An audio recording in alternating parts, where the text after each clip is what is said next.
yang grogi menyelesaikan persoalan yang setelah dia ada di dalam.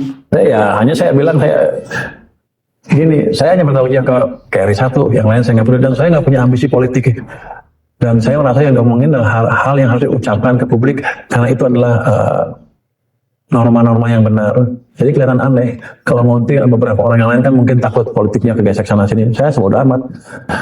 Tujuannya, kalau saya kan social optimizer, bukan profit maximizer.